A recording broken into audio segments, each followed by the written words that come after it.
I did. You could just put JG's. Okay, here we go. Here we go. I really have to let some of these emotions go, and that's a lot for me, because usually when I stand up to speak, I can be clear-headed, but right now I'm kind of overwhelmed by everything that you've said tonight, and the lovely gifts and the cards. And I really want to say something to Mimi and Kelly for being here, because you are part of us, and Steve, of course. And it's been over the last several years. It's just been delightful to be able to be with you and to have you be part of us, because you are. You're just a part of this, for better or for worse. You're one of us now, and so, Kelly, you're an honorary grandchild with all the responsibilities that go there too. With. There go where they're with. And so what I wanted to say to you tonight is that, yes, I am 80 years old, and at this point in my life, I am... Good God. Katie, I know, stop. I know. Katie wants to talk to us. But We could do that. Yeah, but finish your thing, and then we'll We'll Skype call her her in. back. Yeah. Okay, good. So at this point in my life, I want you to know that I'm very, very happy right now. I'm becoming more and more sentimental, and I find myself looking back. Doc and I have started looking through the scrapbooks, and by the way, there are 300 scrapbooks. Oh my You gosh. lowballed that. There are 300. I can't remember last year I did the thought bulbs, and one of the thought bulbs. Actually, I'm wondering, what is she talking about? That But was the- Hunter's art project. Don't Yeah, forget. Hunter's- I That know. was his inspiration. Absolutely. And if you've forgotten that, I have more copies of the thought bulbs. But at any rate, when I was doing that, I counted the scrapbooks so that I could make a little explanation there and recommendation that people keep scrapbooks and keep records of their families and so forth. So at any rate, there are 300 of them. And Doc had the notion of wanting to go through the scrapbooks, and he has been repairing some of them. And we sit down every night after dinner, right after dinner, and we Katie's listening now, by the way. go through a scrapbook, and we turn the pages, and so we have seen the story of the birth of our children. We have re-seen the story of the birth of our children on through the years, the marriages of the children, the grandchildren being born, and all of the accomplishments, all of the parties, all of the dogs and cats and adventures we've had over the years.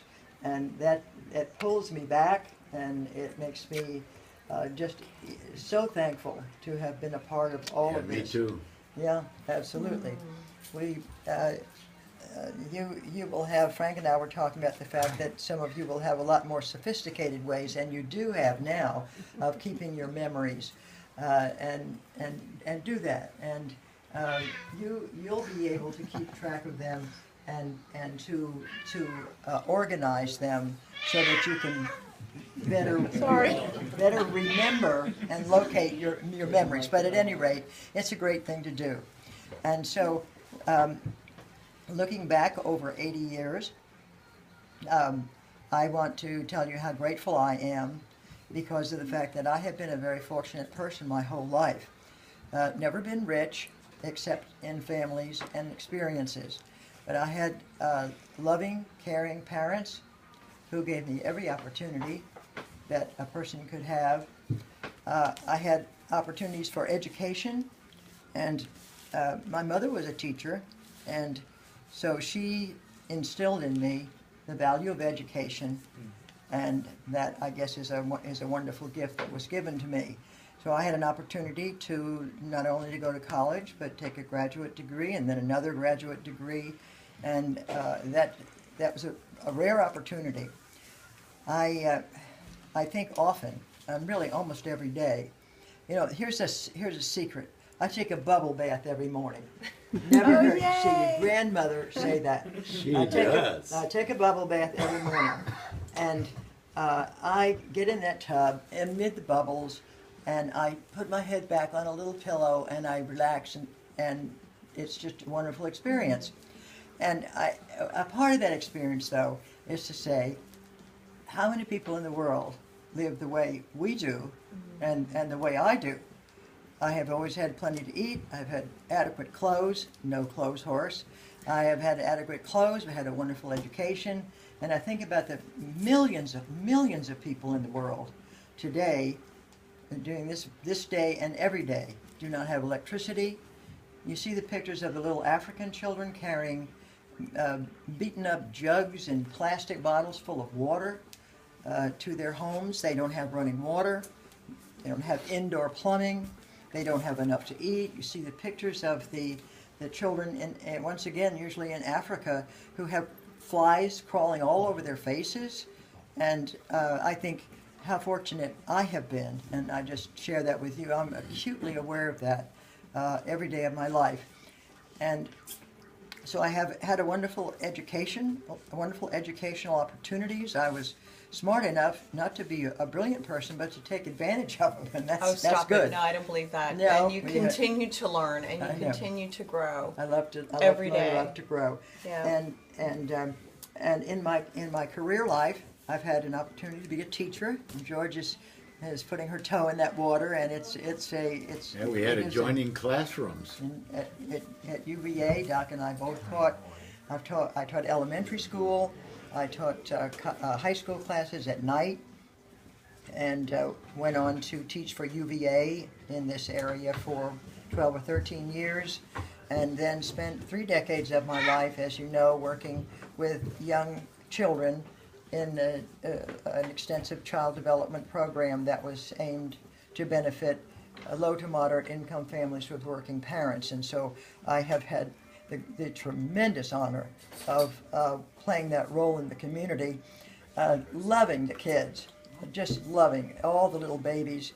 When I first went into the program in 1972, half the children and the babies and preschoolers in the center, half were American Caucasian children, and half were American black children.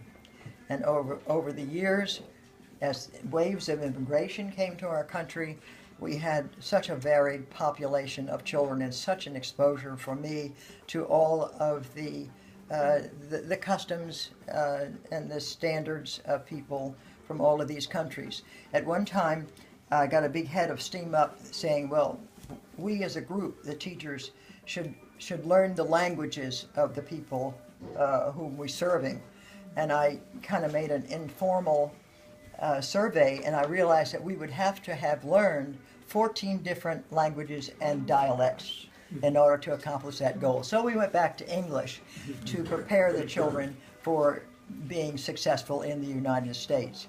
And after 30 years in the child development program, 27 years to be exact, I began working with Doc. Actually, there was an overlap there with the National Heritage Foundation, congressional district programs, and now United Charitable Programs.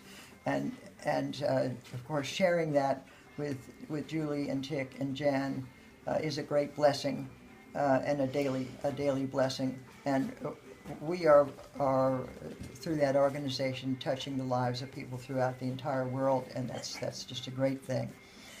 Probably in my later years, and maybe overall, just to think, having 4 children and their spouses as our family is just a blessing that I can't put into words. But let me tell you, having 8 grandchildren is just, and now an honorary grandchild, Kelly. That's 9. That's 9. Is just unbelievable. You think of yourself as an individual, and then you get in a room that's crowded with people, and several of the grandchildren are not here. You get into a room that's crowded with people who are all related to you and resulted from a marriage. And it's just, how can this happen? And that's just the beginning. How can this happen?